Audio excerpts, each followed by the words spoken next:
Hello everyone, this is Anuprati Devnath, a trainee under Lexis & Company for the month of July. So as you have already watched the title below what this video is all going to be about. So let's get started. Now talking about the common mistakes, we will just get started with the negligence in mentioning the names of the parties and the court. So mostly what I have seen is the negligence of mentioning the name of the court only. And if also mention the name of the court, it's so wrong, means the where they are just giving it, the jurisdiction is not the same.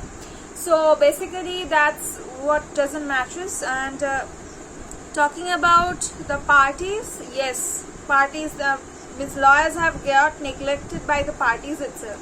Either the parties have not mentioned the name by themselves fully, means what the actual name is, and the parties, so hereby that has gone.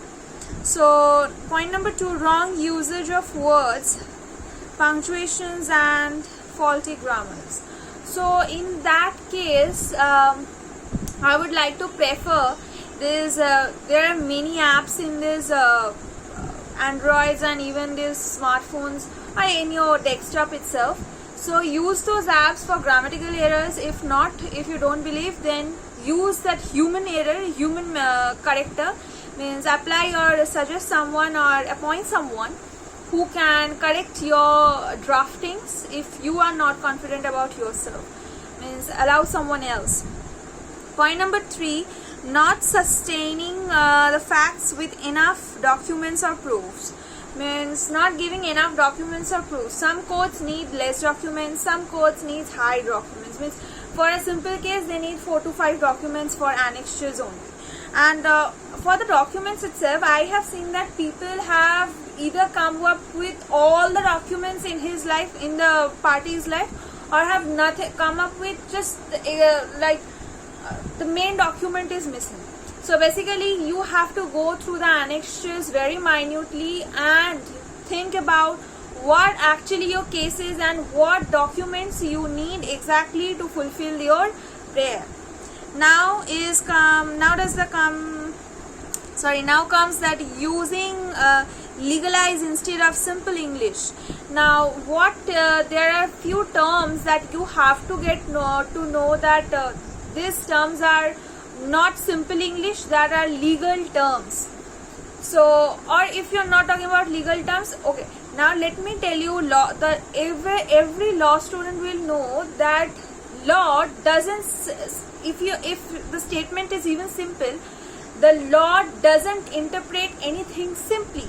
Even a simple sentence with common English words is not even simple, because the meaning or the interpretation is so difficult that you need to get deep into it.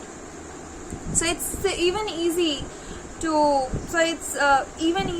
like understand, but going deep into it, you have to be crazy for that. Okay, next comes, that's why it's 5 years course. Using legalize instead of simple English. Now, not clearly establishing or fulfilling the 3 basic principles: prima facie case, the balance of inconvenience and irrepressible damage. So establishing not fully means, it means that not fully talking about the basic principles or your mentioning of the prayer, that's it. And the next one is usage of unclear language in prayer.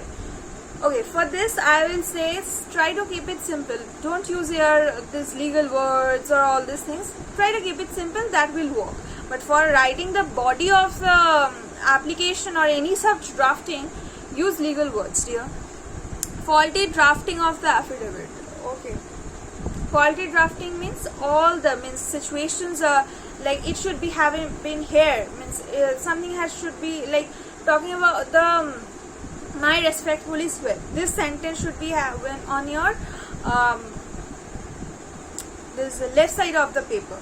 This is my left side right now, but I don't know what the video will show. So faulty drafting of the affidavit. Now improper attachment of the schedule.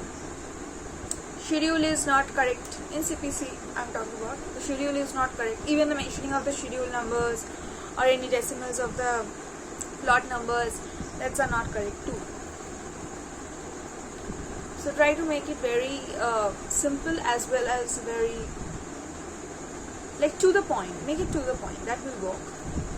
Okay. Hope you like this video. Thank you.